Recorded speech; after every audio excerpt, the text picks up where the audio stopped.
The vicious cycle.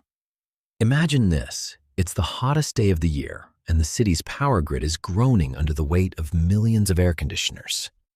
Suddenly, the lights flicker, and entire neighborhoods plunge into blackout. This isn't science fiction. It's the new normal for cities worldwide. Modern civilization runs on cooling.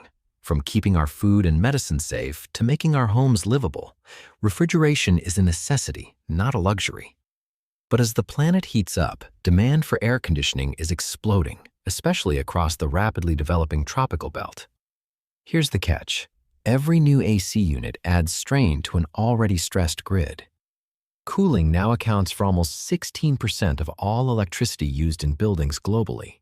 And during every heat wave, we hit what I call the heat wave bottleneck, the spiraling demand for comfort that's pushing our energy infrastructure to the brink. The dual threat. But the challenge of cooling is even bigger than just energy use. It's a two-front climate war. First, there's the sheer energy consumption. Billions of compressors worldwide, most still powered by fossil fuels. But the second front is even more insidious, the refrigerant threat. Most air conditioners and refrigerators use chemicals called hydrofluorocarbons, or HFCs. These were designed to replace older ozone-destroying gases, but HFCs are super pollutants. When they leak during maintenance or disposal, they trap heat in the atmosphere with a global warming potential hundreds to thousands of times greater than CO2. To put that in perspective, if we don't get HFC emissions under control, research suggests they could add up to 0.4 degrees Celsius of warming by 2100. That's a terrifying chunk of our remaining carbon budget. The clean cold. So how do we break this cycle? The answer is a radical shift away from the century-old gas compression technology. Enter solid-state cooling. Technologies like magnetocaloric, electrocaloric, and elastocaloric cooling.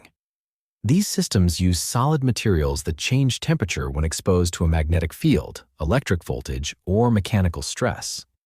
That means no refrigerant gas, no moving parts, and research suggests energy savings of up to 47%. But here's the challenge. Over 95% of the world's cooling systems still use the old vapor compression cycle.